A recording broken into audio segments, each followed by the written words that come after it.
On Tech News Today, don't look now, but zombie apps are eating your phone's brains. Plus, the mayor of New York is no match for Uber. And watch your ass, people. Butt calls just got really dangerous. It's all coming up next on Tech News Today. This is Twit. Bandwidth for Tech News Today is provided by CacheFly at CACHEFLY.com.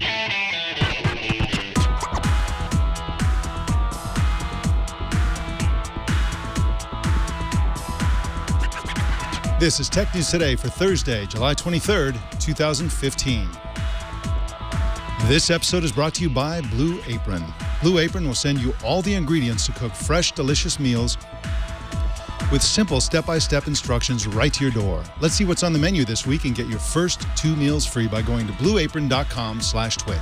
That's blueapron.com/twit. And by ZipRecruiter. Are you hiring? With ZipRecruiter.com, you can post to 100-plus job sites, including social networks, all with a single click. Screen, rate, and hire the right candidates fast. Try ZipRecruiter with a free 4-day trial now at ZipRecruiter.com/TNT. Tech News Today is the show where we talk about the tech news with the journalists who report it. My name is Mike Elgin, and our co-anchor today is Fusion editor Kashmir Hill. Kashmir, how are you? I am good, Mike.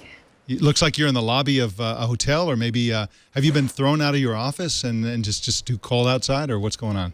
You know, we're in Silicon Valley. This is the wonderful open office of Fusion's Real Future. That's awesome. And what street is that out there? We are in Oakland, California, and that's Webster behind us. Oh, cool. All right, great. Yeah, a lot of food stuff going on in Oakland. So you and I were talking before the show. We're talking about Sandra Bland. Sandra Bland, of course, is the person who was taken into police custody and who died in police custody. They claim that it was a suicide. That's been called into question, and there's some funny monkey business going on with the tape that was released by the police. Can you talk a little bit about what that was all about? Yeah, so there was dash cam footage of this arrest, and it was 40 minutes long, and so reporters have really been poring over it because of how she died and the fact that she was pulled over and arrested for, a traffic violation. I think she forgot to turn on her car signal, and now people are wondering if it has been tampered with. And I think, some of the things that I've seen give pretty good evidence that it has been tampered with, although it's not clear why or how it's been tampered with. This, and since you're a privacy expert, you write a lot about privacy.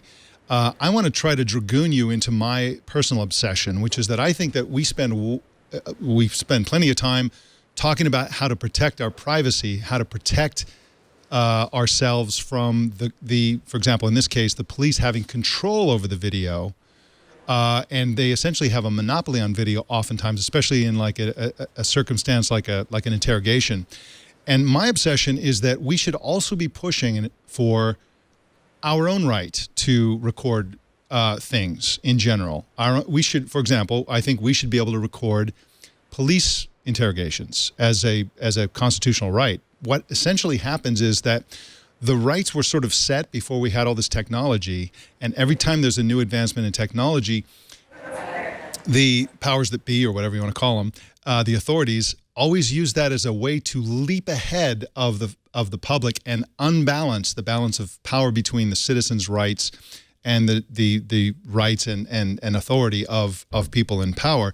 And so we get this situation where police can tamper with video, they can tamper with all kinds of evidence. They usually don't, and I think that a lot of this can actually protect the police when they're accused of wrongdoing. I mean, there was a really interesting case a few years ago where this kid claimed in court, he was an 18-year-old kid, I think, he was accused of murder, actually. This was back in 2007 or something like that. And he said that he was told that if he didn't confess to the crime that he would, all this stuff would happen to him. The interrogating police officer said, no, that never happened. And then he produced an audio recording. He had a media player in his pocket and recorded the whole thing. And then the police officer went to jail on multiple counts of perjury and all the rest. So I don't know. That's my obsession. I don't know what you think about that. No, it's why privacy is so complicated. I mean, we want the right to control information, but we also want access to information. And transparency can be such a powerful tool.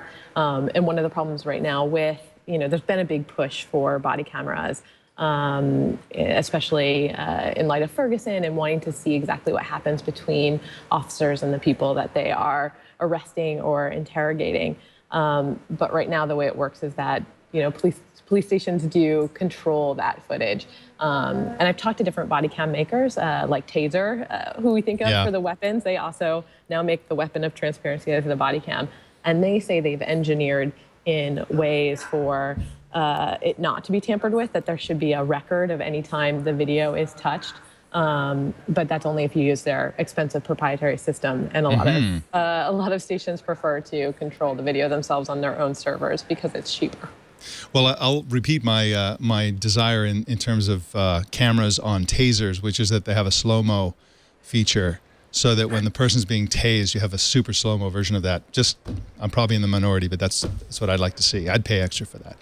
Well, we started the show on a real bummer of a note, so let's get into more horrible things that are happening in the news. A report published today by Forensiq found widespread ad fraud in mobile apps. The way it works is that so-called zombie apps run ads without showing them to the user, but tell the advertisers that they were viewed. George Sleffo is a technology reporter for Advertising Age and joins us now by phone. Welcome to you, George. Hey, Mike. How's it going? It's going great, thank you. Now, how widespread is this problem? Well, they're saying that each year it is costing advertisers nearly $1 billion every year from these fraudulent apps, tricking advertisers into thinking that their ads are being viewed. George, how do these... Right now. I'm sorry. I was just wondering how people end up with zombie apps on their phones.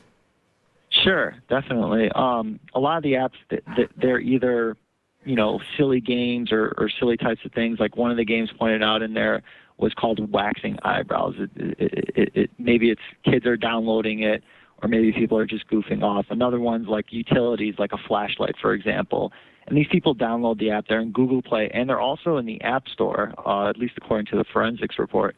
And, people are downloading them. In 10 days, Forensiq, which conducted this study, they flagged 12 million unique devices that installed these fraudulent apps, and a significant portion of those apps were coming from the U.S. and Europe and Asia.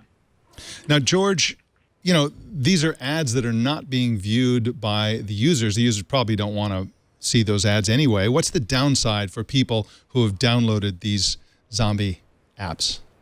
Definitely. The apps are running in the background unknown to the user. This drains battery life severely, and then, according to the report, 2 gigabytes of data can be expended on a person's phone without their knowledge. The other thing is that one of these apps can display up to 16,000 advertisement views that simulate user activity in just one day. So, that's just one app. That is crazy. So how do you figure out whether you have a zombie app on your phone beyond noticing that all of a sudden you're running out of data every month? Definitely. If your battery's dying really quick or your phone's acting slow, that's really the only way. You might want to do a clean, delete a bunch of apps, but there's really no way to really tell. It's immune to antivirus software on phones, unlike desktops. So, if you're a cell phone user, you might not know, again, unless your battery's draining really fast. It's kind of like a no-win right now. I'm actually surprised that this is present in the App Store. This is something that you might expect in Google Play, but a significant portion of these apps are also in the App Store, according to Forensiq's report. Now, who are the advertisers who are falling prey to this? I imagine, of course, smaller advertisers that don't have a lot of resources could do this, but there's some major ones as well, aren't there? Yeah, just a few that were named: Coca-Cola, Mercedes, Microsoft. They're ones that are falling victim to this scam right now that's happening. And right now, there's a big push for mobile advertising happening right now. 68 billion globally right now. Next year, it's projected to be 100 billion. And experts in the scene are saying that, the criminals are going where the cash is flowing. And right now, there's this big push toward mobile advertising, and the criminals know that, and they're going there. So, they're getting the big guys. They're getting the Microsofts, the Mercedes. They're paying for this. So, George, you are the technology reporter for Advertising Age. You've been there, 3 days now? This is my fourth day. Fourth day. Well, congratulations on that. What did you do before you were at Ad Age? Prior to this, I was a reporter for the Chicago Sun-Times, and before that, I was overseas covering the Middle East. So you may here with Advertising Age. Yeah, great. Well, congratulations on that. You may know Andy Anatko, who's a regular on the Twit Network. So he's one of our favorite guys. All right. Well, George, since you're the technology editor there, we will be seeing you again soon. George Slefo is at adage.com and on Twitter at George Slefo. Once again, George, thank you so much for coming on Tech News Today. Hey, thanks for having me. Take care. More news coming right up, but first let's talk about good food from Blue Apron. This show is brought to you by Blue Apron, and they will send you a box once a week once you sign up. And in that box are 3 meals, each of which is $10 per person. You make it yourself. They give you all the ingredients you need and really beautiful step-by-step instructions to do everything. One of the great things that I love about Blue Apron is the fact that I'm not a super experienced cook. I've done a little cooking here and there, but when I try to do a whole meal with multiple, side dishes and stuff at once, I feel like information overload. I'm happy to just do one dish at a time, but with Blue Apron, the way that they do the instructions, they have you cooking multiple things all at once and oftentimes sharing parts of ingredients. And it's so simple and so easy and so fast. You can usually put one of these meals together in about 30 minutes. And what you get at the other end of it is a really beautiful, better than restaurant quality dish that tastes amazing. And they never send you the same meal twice in the same year. So you're going to be experimenting with all kinds of different types of food you would never probably cook in your kitchen, and where you would even have trouble getting some of the ingredients unless you go to very high-end specialty stores or ethnic markets or something like that. It's difficult to gather all the types of ingredients that they will send you all together in a single box. They refrigerate that box with these big ice packs to keep the fish and the meat and the chicken and all that kind of stuff nice and cold. And each serving is about 500 to 700 calories. So it's not like going to a restaurant where restaurant food tends to be very high calorie food. And so you don't want to go to restaurants. You can make your own, learn how to cook better. And they just came out with an iOS app. So if you're an iPhone user, download their app. And you can do this even if you're not yet a Blue Apron subscriber. And there's lots of instructional videos. There's like a camera in there for you to take pictures of the food that you do and little special effects that are optimized for food. It's just a great app for food in general. If you're into cooking, go ahead and get the Blue Apron app no matter what. Blue Apron is a better way to cook. Check out this week's menu and get your first 2 meals free by going to blueapron.com/twit. That's right, 2 free meals just by going to blueapron.com/twit. And we thank Blue Apron for their support of Tech News Today. We told you on Friday about the war between Uber and New York Mayor Bill de Blasio. Well, it looks like the war continues, but it looks like Uber won a big battle. The mayor and the city council agreed yesterday to drop a plan to limit the number of cars Uber can operate in New York City. Freeman Kloppett is a reporter from Bloomberg and joins us now. Welcome to you, Freeman. Hi, thanks for having me. Thanks for being on. Why did de Blasio back down? It's a great question. I can't tell you exactly why. I'm not in the mayor's head, but there was certainly a lot of backlash brewing against him. The governor came out yesterday afternoon, and he and Mayor de Blasio have their own side feud anyway. And the governor came out yesterday and said they should hold off on this bill that would cap Uber's growth in the city. Then some actors and actresses, including supermodel Kate Upton, was on Twitter knocking the mayor, and Uber was running numerous television ads in New York City targeting de Blasio for all sorts of things, basically undermining his argument that he stands for the people against big corporations and in favor of closing the growing economic divide between rich and poor. And so he was under a lot of pressure, basically, is what it amounts to. Do you think there was some kind of backroom deal, or did de Blasio just cave because of the negative attention and the backlash? Well, the administration says that they were already negotiating with Uber as all this back and forth in public was going on. So if you take them at their word, then there was something afoot before all the backlash really mounted, and they kind of came to this deal. They were using as leverage to cap to kind of get Uber to provide some more information on their rides and things like that in the city.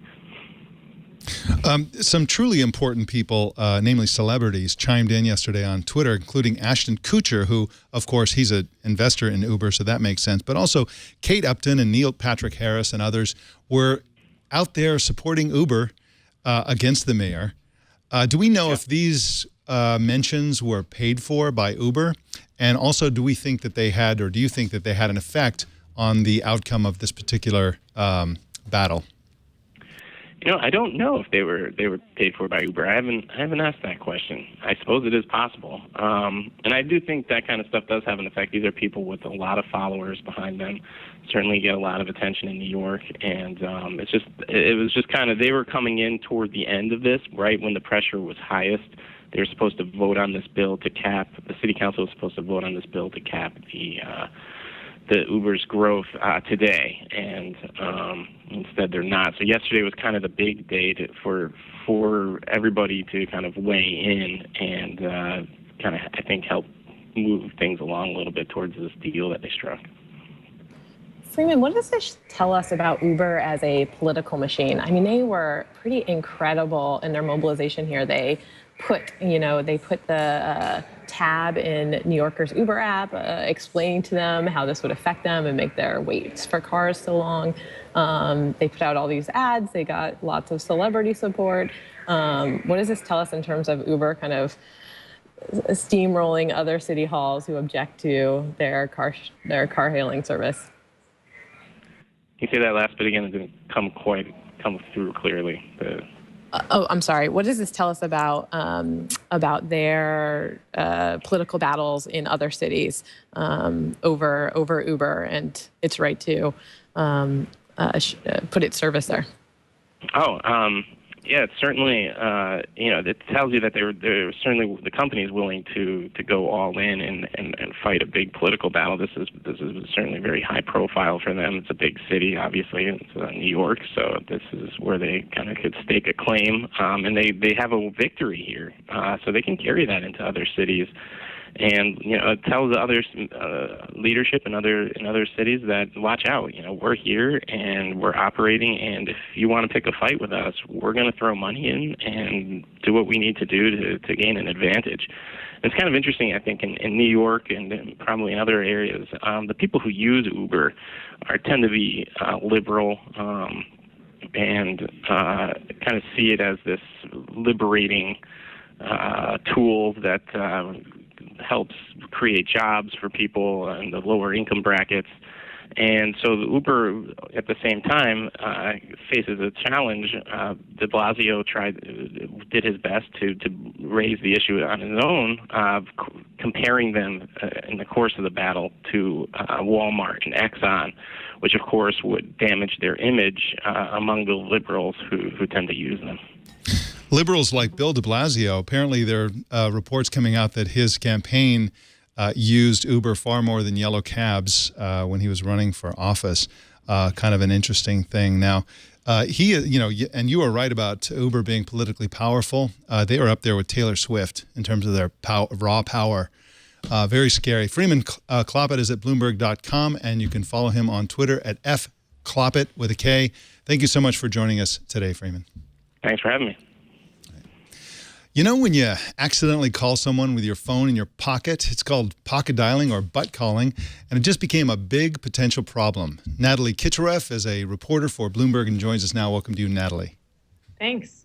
Now, what big event happened yesterday in the world of butt calls? So it was actually a decision that came down on Tuesday. A federal appeals court in Cincinnati essentially ruled that if you butt dial someone, you don't have the right to privacy. They're allowed to listen in on what you say.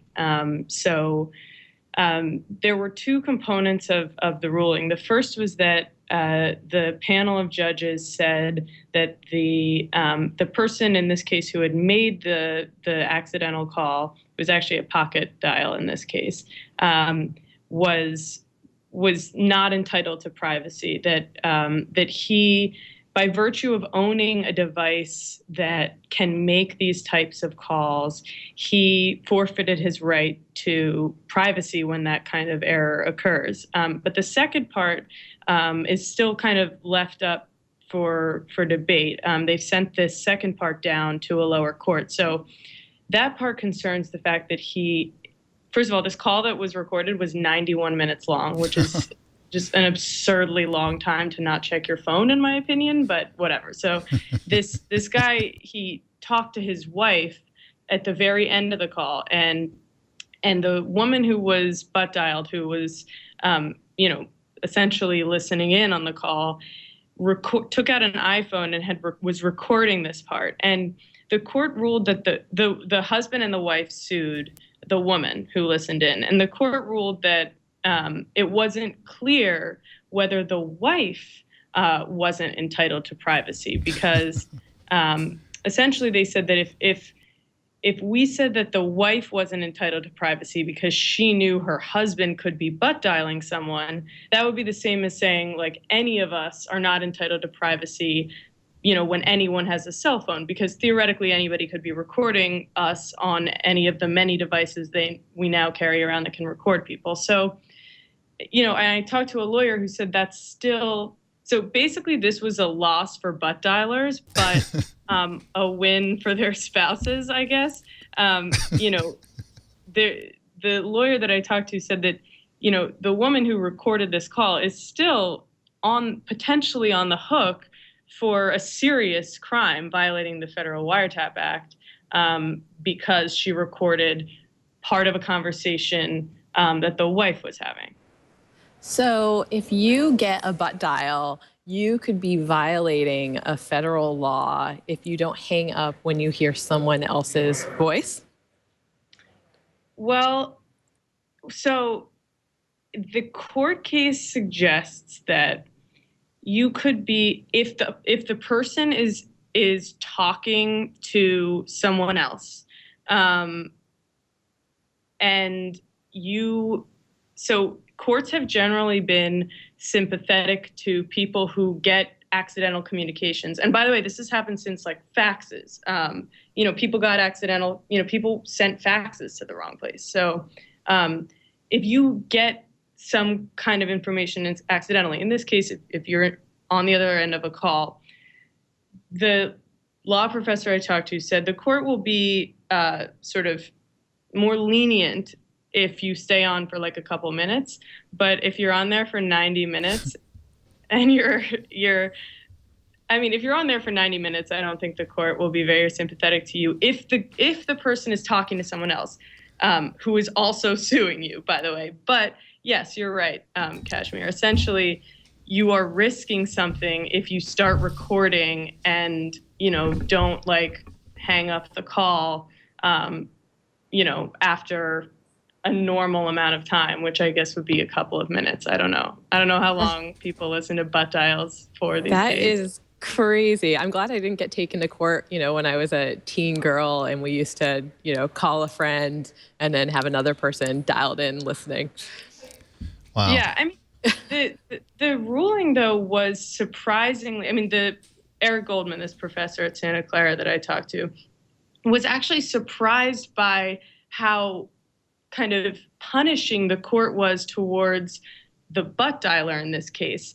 They said he had no legitimate right to, whatever he said he has no right to privacy. So, and phone calls are, as you both probably know, are really protected things. We protect phone calls more than written communication, because there's all sorts of information that's transmitted when we're talking that you don't get from a written sort of a text, like my inflection, the pace, the tone, the volume. So we protected these things with layers and layers of laws. So anyway, the surprising thing was not that was actually for this professor was actually that the listener was given more protection to listen in than he thought she would have been given. Yeah, and this is a huge issue for me as a almost a founding member of the butt dialing community. Do it all the time. It's one of my hobbies.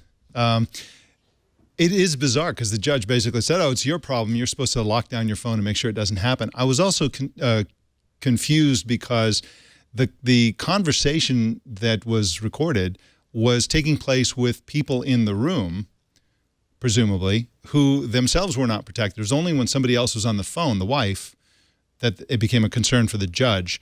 Can you comment on that? And also, can you comment on who this affects? This ruling is in Ohio. Is this going to be a nationwide precedent, do you think? It's not a nationwide precedent yet. And honestly, I think before we know I think the case really needs to play out, and it's going to go back to the lower court, because I think the question of the wife is actually pretty important. This is, by the way, it's one of two cases in which the phrase butt dial has ever come up in our court system, which I'm sure is thrilled to have it on the books.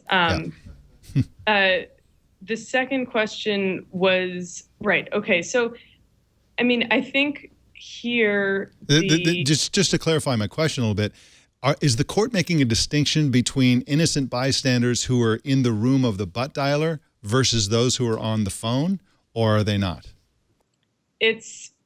No, they're making a distinction between the court. So we don't know. The conversation that occurred that was the first part of the conversation was between the chair of an airport board and another board member. And they were talking about firing, they were talking about replacing the CEO. The person who was listening in was the assistant to the CEO. So that first conversation, the people that sued the woman, the assistant, were the chair of the board who made the pocket dial, and the wife with whom he spoke after this conversation with the two board members took place. And so the only thing the court looked at was, is this guy allowed privacy, which is essentially what he was saying. He was saying, I deserve privacy. She shouldn't have done this. By the way, she took all these notes, enterprising assistant, took all these notes, recorded the whole thing, and then passed out copies of the thing to like other members of the board. So yeah, and pro tip here, if you're going to butt dial, don't butt dial this woman. Yeah, she's not messing around. But the court didn't address the question that you're asking, which is the other guy that the chairman was talking to protected? It would seem, just based on what they've said about the wife, that the opinion is that the butt dialer, whatever the butt dialer says, is not protected. But people who are around the butt dialer talking to them, it suggests that what they say is protected. Okay, all right. Well, I think we've bludgeoned this one enough. Natalie Kittrow is at Bloomberg.com. And you can follow her on Twitter at Natalie Kittrow. Natalie, thank you so much for joining us today. Thanks for having me on. All right, thank you. All right, and if you want to butt dial us, you can just butt dial us at 260-TNT show, and we'd love to get your butt dials on this issue or any other issue, and just leave a message. Well, photos of the next Moto X appear to have been leaked online. If the pictures are real, they reveal some interesting details about the phone. Kellen Berenger is the editor-in-chief of Droid Life and joins us now. Welcome, Kellen. Thanks for having me, Mike. Thanks for coming on. I really appreciate it, and I enjoy your blog. Now, what do these pictures appear to reveal about the next Moto X, which I believe is the third-generation Moto X? Yeah, so what we're looking at is third generation. It's largely thought to be a larger phone. So Motorola's kind of gone slightly bigger the last couple of years. This one, a lot of people think they're going to go up to 5.5-inch display on there, joining sort of everyone else in the race for the biggest phone. We also could have a fingerprint sensor towards the bottom of the phone, although I would sort of not be willing to jump on that rumor just because former CEO Dennis Woodside and current COO Rick Osterloh both kind of said in the last year they don't really like fingerprint sensors at this point. So we've got those, some new colors, but for the most part, it looks a lot like last year's Moto X. Kellen, can I interrupt you about just briefly about the fingerprint sensor? Wasn't the original Moto X supposed to have a fingerprint sensor on the back? If I recall, the circle where you now see the Motorola logo on the back was supposed to be a fingerprint reader using the technology that Apple ended up buying. And after Apple bought it, they said, you know what, we're just not, the other sensors are these swipey kind of sensors instead of just put your finger on it kind of sensors. So we're not even going to bother. Is that story true, or have you heard anything about that? So it wasn't the original Moto X, but it was last year's Nexus 6, which Motorola made in partnership with Google. So Dennis Woodside, their former CEO, said the Nexus 6 was going to have, in that dimple spot that you referenced, was going to be a fingerprint sensor. And then Apple bought Authentech, who makes apparently the best fingerprint sensor.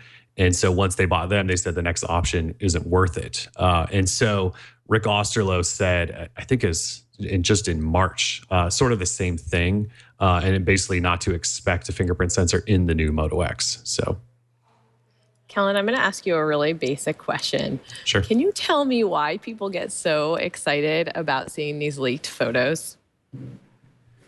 In general, of like iPhones and Motorola and kind of everything. I think there's just a general excitement about tech or anything unseen, maybe even outside of tech. And so when these come out, they're usually not the best pictures. We kind of joke about them being blurry cam photos, but I think it's just you're seeing something that maybe no one else has seen before or may not be real. And people love sort of speculating about just anything in general. There's also a OnePlus 2 leak out there, which we're not talking about because it's a rectangle. It doesn't really reveal anything. And that's one of the problems with smartphone leaks. I mean, technology leaks in general are interesting only to the extent that they reveal new information. And of course, the fingerprint technology we're talking about from Apple is from Authentech, which is the company that Apple purchased a few years ago. There's all kinds of things about this. Are you a Moto X fan, and do you still think that their current owners are going to take care of the brand going forward? Yeah, I'm actually a pretty big Moto X fan. The last 2 years, we gave the Moto X our top Android phone just because of the simpleness to the stock Android appearance and then just the added customization that Motorola's added on. So I think Moto X fans have sort of stuck with the brand, and I think they're genuinely excited about this. I still don't know that iPhone users or Galaxy S6 users are going to be ready to jump and switch over to Motorola, especially with a Lenovo picking them up. And I think there's still some question there as to where the brand's going to go. But overall, it's probably going to be a really good phone. I just don't know that it's going to be the next blockbuster. Kellen, one other rumor I've heard about this phone is that it is selfie optimized, that there might be a front flash on it. Yeah, so that's that rumor I think started months ago, and then in this recent leak that came out yesterday, you can kind of see in the top right corner of the phone a flash right next to the camera. So, I can't say that I'm necessarily excited about a flash for all my selfies. Not that I take many selfies, but our society's sort of adopting this selfie mentality, and that just means bright lights in everyone's selfies. So yeah, maybe it's the next thing. I'm not sure. You got a lot to learn about narcissism. Kellen Berenger is at droid-life.com, and you can follow him on Twitter at droid_life. Kellen, thank you so much for joining us today and telling us about the Moto X. Thanks, guys. All right. We told you Tuesday that mobile chip giant Qualcomm is considering a breakup of the company. The reason is that investors are unhappy with the company's financial outlook. Yesterday, Qualcomm announced that it would lay off 15% of its employees, which is about 5,000 people. We've been reporting on the abandonment of Adobe Flash support by major companies. The latest is Amazon's Twitch. The streaming game video company is switching to HTML5. It's the beginning of the end for this poor Flash standard, Kashmir Hill. I think it's all but over at this point. Flash is not long for this world, and hallelujah. Yeah, good riddance to it. Steve Jobs was right about that one. Well, in mergers and acquisitions news, Dropbox has acquired a company called Clementine, which makes a chat and conference calling app and service which works without having to know the phone numbers of call participants. The Clementine service will be shut down. The terms are not disclosed, and this is yet another move by Dropbox into messaging. They had already purchased the mailbox app, which is a really cool app that everybody copied immediately, including Google in their inbox product. So very interesting move there for them. Yeah, they want to be a business communications company. It's a smart move. It is, because just cloud storage isn't going to cut it. There's no way to, the margins on that are going to be so low that nobody's going to be able to make any money on that. Well, we've got some more news for you coming right up, but I want to tell you about our other sponsor today, which is ZipRecruiter, the best way in the world to hire people. And summer is the best time to hire people as well. It's just a great time to hire. Posting jobs in one place will get you a tiny number of the potential great candidates that you could hire. If you're especially going to hire one really key position, you really want to use ZipRecruiter because they'll cast a super wide net. You can post over 100 job boards with a single click, including social networks like Google+, Twitter, LinkedIn, and Facebook. Lots of job applicants are on those social networks and not even on the job boards at all. So you want to make sure you hit the social networks. ZipRecruiter has been used by more than 400,000 businesses. And you know what? You can try it now for free. If you've got a hire coming up, just try ZipRecruiter for free and do that hire for free. You can also use their traffic boost to get your posting into ZipRecruiter's daily job alerts. Such a great service. We use it here. And let me give you a testimonial from a user named Tara, who said, ZipRecruiter has completely changed the way we evaluate and manage candidates. As a small business, we subscribe to the Always Be Hiring approach to growth, and the tools available to us through our membership have made that simpler, easier, and faster. And that is absolutely true.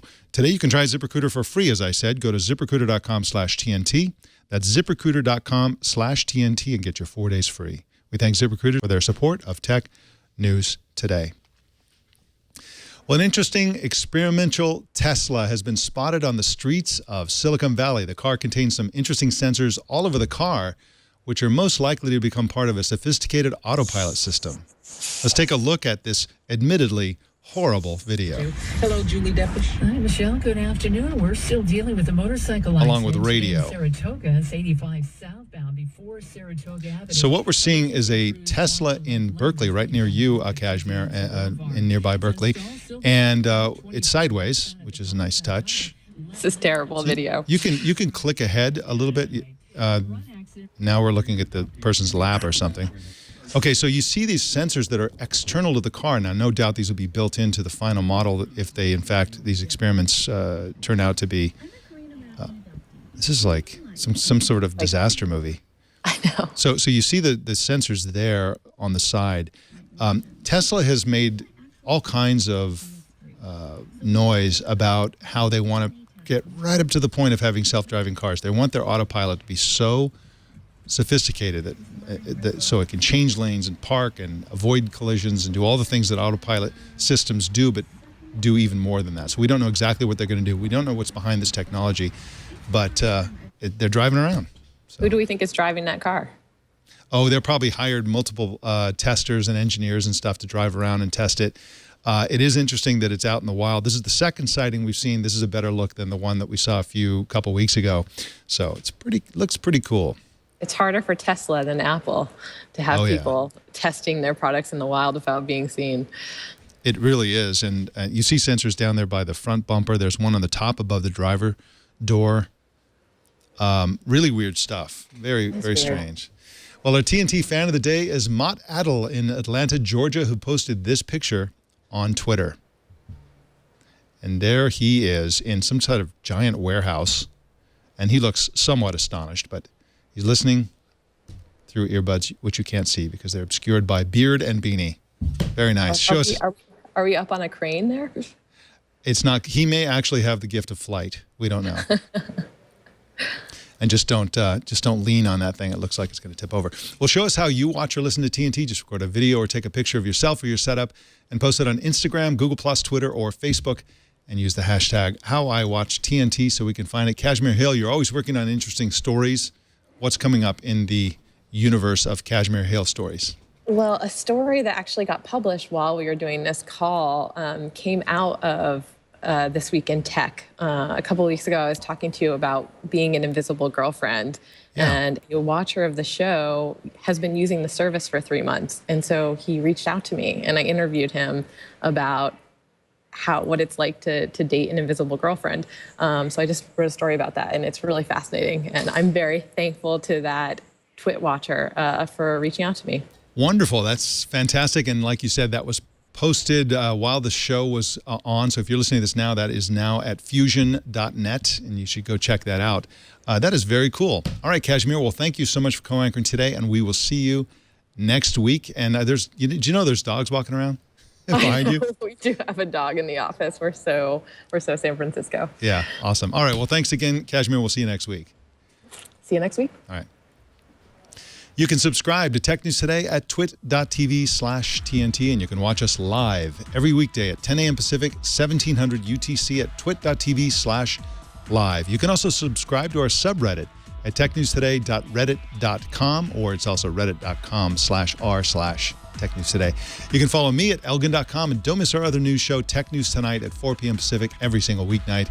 That is the Tech News Today. The show is produced by Jason Cleanthes and edited by Anthony Nielsen. My name is Mike Elgin. Thanks for tuning in. We'll see you tomorrow.